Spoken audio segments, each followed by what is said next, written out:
Hello friends, welcome back to the channel and now we are going to solve question number 4 exercise 11b. What is question? Reduce each of the following ratios to their lowest terms. यहाँ पर ratio दिया हुआ है, इसे हमें lowest term में हमें इसका रेशियो फाइंड करना मतलब सिंपलेस्ट फॉर्म में, ठीक है। तो यहाँ पर फर्स्ट पॉइंट देखिए क्या दिया हुआ है 1 hour 20 minute is to 2 hours, ठीक है। तो देखिए यहाँ पर यहाँ क्वांटिटी अलग अलग है, ठीक है, क्वांटिटी के यूनिट्स क्या अलग अलग है। यहाँ पर देखिए आर है, ठीक है, यहाँ पर मिनट, ठीक है, यहाँ पर भी आर है, ठीक है, यहाँ पर देखिए आर है मिनट है, ठीक है। दोनों क्वांटिटी क्या है कि सेम यूनिट की रहनी चाहिए, या तो इधर वाली क्वांटिटी यूनिट की मिनट की रहे, मिनट की इधर भी रहे, ठीक है, या तो ये फर्स्ट क्वांटिटी आवर्स में रहे, ये सेकंड क्वांटिटी आवर्स में रहे, ठीक है। तो लेकिन यहाँ पर दिया हुआ आर में भी दिया हुआ, मिनट में भी दिया हुआ, ठीक है, फिर यहाँ पर आवर्स में भी दिया हुआ, ठीक है। तो आपको क्या करना है, आपको यहाँ पर आर दिया हुआ, ठीक है, 1 आवर, इसको आपको मिनट में कन्वर्ट करना है, ठीक है। So as we know that 1 hour is equal to 60 minute, ठीक है, हमें पता है कि एक घंटे में कितने मिनट होते हैं, 60 मिनट होते हैं, ठीक है। तो आपको इसे कन्वर्ट करना है, यहाँ पर एक घंटे 20 मिनट दिए हुए, ठीक है, आपको इसे कन्वर्ट करना है मिनट में, ये पूरे को मिनट में कन्वर्ट कर दीजिए। और यहाँ पर 2 घंटे लिखे हैं, ठीक है, 2 आवर्स, इसे भी आप मिनट में कन्वर्ट करेंगे, ठीक है। तो दोनों यूनिट क्या हो जाएगी, सेम हो जाएगी, तो हम रेशियो इजीली फाइंड कर सकते हैं, ठीक है। तो यहाँ पर देखिए 1 hour is equal to 60 minute होता है, ठीक है। तो यहाँ पर 60, ठीक है, 1 आवर की जगह मैंने 60 लिख दिया, मिनट में हमने कन्वर्ट करना है इसे, ठीक है। 60 प्लस 20, ठीक है, यहाँ 20 मिनट लिखा हुआ है, 20 एज इट इज रहेगा, ठीक है। तो 1 hour 20 minute is equal to 60 plus 20 minute means 80 minute, ठीक है। यहाँ पे देखिए एक घंटे में 60 मिनट होता है, ठीक है, 60 मिनट वो हो गया और प्लस ये 20 मिनट, 60 प्लस 20 कितना हो गया 80 मिनट, ठीक है। तो यहाँ पे 80 मिनट हो गया, ठीक है। अब यहाँ देखिए इस 2 इंटू 60 मिनट, ठीक है, यहाँ पर 2 घंटे, ठीक है, एक घंटे में 60 मिनट होते हैं, तो 2 घंटे में कितने मिनट होंगे 2 इंटू 60। तो यहाँ पर देखिए क्या लिखा 2 इंटू 60 मिनट मतलब 120 मिनट। यहाँ पर देखिए दोनों क्वांटिटी सेम यूनिट की होगी, यहाँ पर देखिए यहाँ भी मिनट है, यहाँ भी मिनट है, ठीक है। तो दोनों क्वांटिटी की यूनिट्स क्या होनी चाहिए, सेम रहनी चाहिए, ठीक है। तो यहाँ पर 80 मिनट इज टू 120 मिनट, ठीक है। Now we can easily find the ratio of these two terms और दीस टू क्वांटिटीज इजीली, ठीक है। तो यहाँ पर देखिए अब ये दोनों यूनिट सेम हो गई, ठीक है। अब क्या करना, आपको फर्स्ट क्वांटिटी को डिवाइड करना है सेकंड वाले क्वांटिटी, ठीक है। तो 80 मिनट डिवाइडेड बाय 120 मिनट, ठीक है।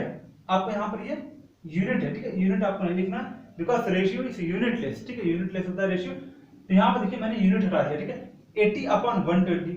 अब डिवाइड करिए इन दोनों नंबर को, देखिए यहाँ पर नेक्स्ट स्टेप में देखिए 80 अपॉन 120, ठीक है, 0 0 कैंसिल हो गया, ठीक है, क्या बचा 8 अपॉन 12, ठीक है। अब इन दोनों नंबर को डिवाइड करिए इन दोनों नंबर के एचसीएफ से। So the HCF of 8 and 12 is 4 से डिवाइड करिए, 4 2 जा 8, ठीक है, ये देखिए 8 जो डिवाइड हुआ 4 से हुआ, 4 2 जा 8 एंड 4 3 जा 12, ठीक है। तो क्या बचा हमारा, देखिए यहाँ पर 2/3, 2/3 means 2:3। So this is the ratio of this in simplest form, or we can say that this is the ratio of these ratios in simplest term or lowest terms. Now see your second point, what is given here 4 weeks is to 49 days, ठीक है। यहाँ पर देखिए यहाँ पर भी units जो है डिफरेंट है, here it is given weeks and here it is given days, so we have to convert weeks into days। हमें को क्या करना है, weeks को कन्वर्ट करना है days में, ठीक है। so as we know that in 1 week there are 7 days, so in 4 weeks there are 4 into 7 days means 28 days, so here it is written 1 week is equal to 7 days, ठीक है। यहाँ पर देखिए लिखा हुआ एक सप्ताह में 7 दिन होते हैं, ठीक है। तो यहाँ पर आपको कन्वर्ट करना है, convert this 4 weeks into days, ठीक है। तो कैसे लिखेंगे, यहाँ पर देखिए 4 वीक्स को हमें कन्वर्ट करना है डेज में, so 1 week is equal to 7 days, so 4 week is equal to 4 into 7 days, ठीक है। यहाँ पर देखिए 4 into 7 days, then is to you have to write here is to 49 days. Now see both the units are same, देखिए यहाँ पर दोनों unit same हो गए, ठीक है, डेज यहाँ पर भी यहाँ भी डेज है, ठीक है। दोनों यूनिट किसी रेशियो पे दो क्वांटिटी से दोनों का यूनिट जो है सेम रहना चाहिए, ठीक है, तभी हम रेशियो फाइंड करेंगे, फिर रेशियो को सिंपलेस्ट फॉर्म में करेंगे, ठीक है। तो यहाँ पर देखिए नेक्स्ट स्टेप क्या होगा, इसका मल्टीप्लाई करिए, 4 into 7 जा 28, 28 days is to 49 days, 28 is to 49 days, ठीक है। अब इसका लोएस्ट टर्म में रेशियो फाइंड करते हैं, ठीक है। यहां पर देखिए 28 days upon 49 days equal to 28 upon 49, ठीक है।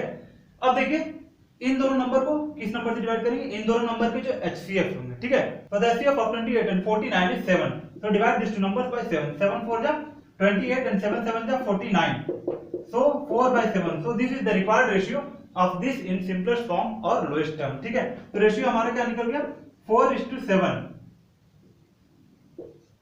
so this is the answer. Now see the third point, what is given 3 years 4 months is to 5 years 5 months, ठीक है। यहाँ पर देखिए यूनिट जो है यूनिट डिफरेंट है, ठीक है, यहाँ ईयर्स में भी है और मंथ्स में भी, ठीक है। हमें इसको एक यूनिट करना होगा, या फिर हम ईयर्स में करें या फिर मंथ्स में लिखें, ठीक है। So we have to convert this year into month, ठीक है। यहाँ पर ईयर लिखा हुआ है ईयर्स, ठीक है, इसे हमें मंथ्स में कन्वर्ट करना होगा, ठीक है। Then the unit will be same, unit same हो जाएगी, तब हम उसका रेशियो फाइंड करेंगे, ठीक है। यहाँ देखिए यहाँ लिखा 5 years and 5 months, ठीक है। तो हमें 3 years 4 months को कन्वर्ट करना है मंथ्स में, टोटल पूरे मंथ्स में रहना चाहिए, ठीक है। तो कैसे कन्वर्ट करेंगे, देखिए so as we know that 1 year is equal to 12 months, ठीक है। हमें पता है कि 1 year में कितने महीने होते हैं, 12 महीने होते हैं, ठीक है। सो 3 years is equal to 3 into 12 months means 36 months. So you have to write here 3 into 12, 3 into 12 then plus 4, ये जो 4 months है इसे हम ऐड करेंगे, ठीक है, plus 4 ये हो गया months, ठीक है, then is 2. अब इसे भी कन्वर्ट करना है, ठीक है। यहाँ 5 years 5 months लिखा है, ठीक है। So we have to convert this 5 years into month, ठीक है। इसे हम मंथ में कन्वर्ट करते हैं, so 5 into 12 plus 5, ये वाला 5, ठीक है, then you have to write here months, okay. अब देखिए अब इसका रेशियो फाइंड करना, ठीक है। यहाँ पर देखिए कैसे मैंने किया, यहाँ पर 3 years 4 months लिखा है, ठीक है। तो 3 years में कितने मंथ्स होते हैं, ठीक है, 3 into 12, ठीक है। 1 year में 12 मंथ्स होते हैं, तो 3 year में 3 into 12 मंथ्स, ठीक है। और प्लस 4 मैंने ऐड किया, ये वाला 4 मंथ्स लिखा है, ठीक है, ये 4, ठीक है, प्लस 4 मंथ्स, तो ये हो गया हमारा मंथ में। देखिए यहाँ पर यूनिट दोनों की सेम हो गई, ओके, यहाँ पर यूनिट सेम हो गई, ठीक है। अब यहाँ पर देखिए 5 years 5 months लिखा है, ठीक है। तो we have to convert this 5 years in month, ठीक है। So 5 into 12 plus 5 months. Now next step you have to calculate this, ठीक है। इसे कैलकुलेट करिए, 3 into 12 plus 4, 3 into 12 36, 36 plus 4 months is to 5 into 12 60, 60 plus 5 65 months. Then write here 60 plus 5 months. Now the next step 36 plus 4 40 months is to 60 plus 5 65 months. Now find the ratio in next step. 40 months divided by 65 months equal to 40 upon 65, ठीक है। Months यहाँ पर आपको नहीं लिखना है because ratio is unitless, ठीक है। So divide these two numbers by their HCF. So the HCF of 40 and 65 is 5. So divide these two numbers by 5. 5 8 जा 5 8 जा 40 and 5 13 जा 65. So the ratio is 8:30. So this is the answer. So the ratio of 3 years 4 months is to 5 years 5 months is 8:30. Now see your fourth point, what is given?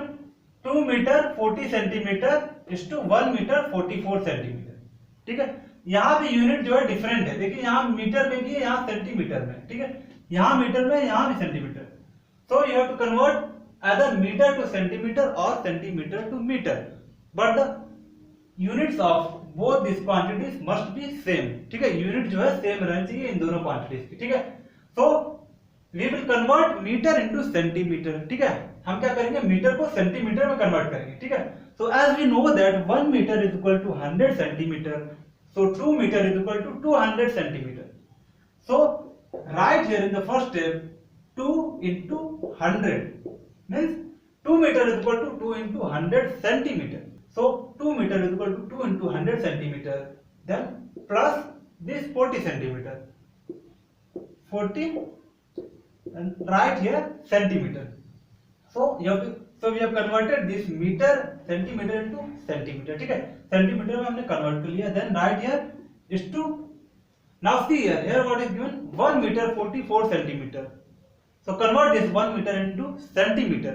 So 1 meter is equal to 100 centimeters. So write here 1 into 100, or you can write 100 on. So 1 into 100 centimeter plus this 44 centimeter. 44, then bracket, then centimeter. It means this value is in centimetre, ठीक है, इसकी value क्या है centimetre में, ठीक है, ये सारा सेंटीमीटर में दिया हुआ है। Now next step is multiply this 2 into 100 plus add 40। So 2 into 100 200, then add 40 this unit is in centimeter. यहाँ पे यूनिट क्या है सेंटीमीटर में, और नेक्स्ट यूनिट क्या है यहाँ पे सेंटीमीटर, ठीक है। 1 into 100 100 plus 44, right here 100 plus 44 centimetre, ठीक है। अब देखिए यूनिट क्या है सेम हो गई ना, दोनों सेंटीमीटर में हो गई, ठीक है। So unit must be same of two quantities, ठीक है, किसी भी दो क्वांटिटी का रेशियो हम निकाल रहे हैं तो उन दोनों का यूनिट जो है सेम रहना चाहिए, ठीक है। So now add here 200 plus 40, 240 centimeter is to 100 plus 44 means 144 centimeter. Now find the ratio 240 centimeter upon 144 centimeter is equal to 240 upon 144. Now divide these two numbers by their HCF. So what is the HCF of 240 and 144? So the HCF of 240 and 144 is 48. So divide these two numbers by 48. 48 5 is 240 and 48 3 is 144. So 5 by 3 is equal to 5 is to 3.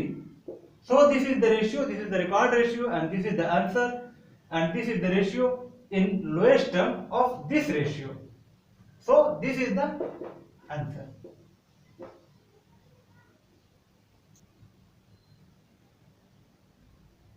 Now see your fifth point, what is given? 5 kg 500 gram is to 2 kg 750 gram, ठीक है। यहाँ पर देखिए unit same नहीं है, kilogram में है ग्राम है, यहाँ पे किलोग्राम में ग्राम है, ठीक है। So we have to make this unit same either in gram और इन किलोग्राम, ठीक है। So we will convert this kilogram into gram, ठीक है। हम यूनिट को क्या करेंगे ग्राम बनाएंगे, ठीक है, ग्राम में कन्वर्ट करेंगे। So as we know that 1 kilogram is equal to 1000 gram, so 5 kilogram is equal to 5 into 1000 gram. So I have written here 5 into 1000 then plus this 500 then gram, ठीक है। So this whole is converted into gram, ये जो पूरा है यहाँ पर यहाँ तक ये पूरा ग्राम में कन्वर्ट करना है, ठीक है। इसको भी you have to convert in gram, ठीक है, इसको भी आपको ग्राम में कन्वर्ट करना है। So this is converted, this whole is converted into gram. So 5 into यहाँ पे देखिए कैसे कन्वर्ट हुआ, 5 kg is equal to, as we know that 1 kg is equal to 1000 gram, so 5 kg is equal to 5 into 1000 gram, ठीक है। तो 5 into 1000 मैंने यहाँ पे लिखा, देन प्लस ये 500 कहाँ था, ये 500 है, ठीक है, 500 gram. So this whole unit, this whole quantity is converted into gram, ठीक है। देन इज टू, फिर इसे भी आपको ग्राम में कन्वर्ट करना, ठीक है।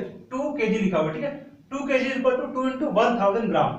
सो I have written here 2 into 1000 then plus this 750 gram, ठीक है, यहाँ पे 750 लिखा, ठीक है। सो 2 into 1000 plus 750 gram, this unit, this quantity is also converted into gram, ठीक है, इसे भी हमने टोटली ग्राम में कन्वर्ट कर दिया, ठीक है। So here it is 2 into 1000 plus 750 gram, ठीक है। अब कैलकुलेट करिए, 5 into 1000 is equal to 5000 plus 500 gram is 2 into 1000 2000 then plus 750 gram, ठीक है। अब ऐड करिए, 5000 plus 500 is equal to 5500 gram is to 2000 plus 750 is equal to 2750 gram. Now we have to find the ratio of this quantity and this quantity, ठीक है।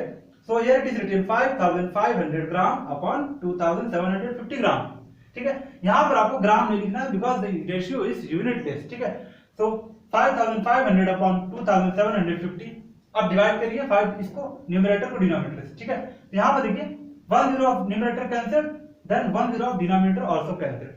So what is the remaining numbers? 550 upon 275, ठीक है।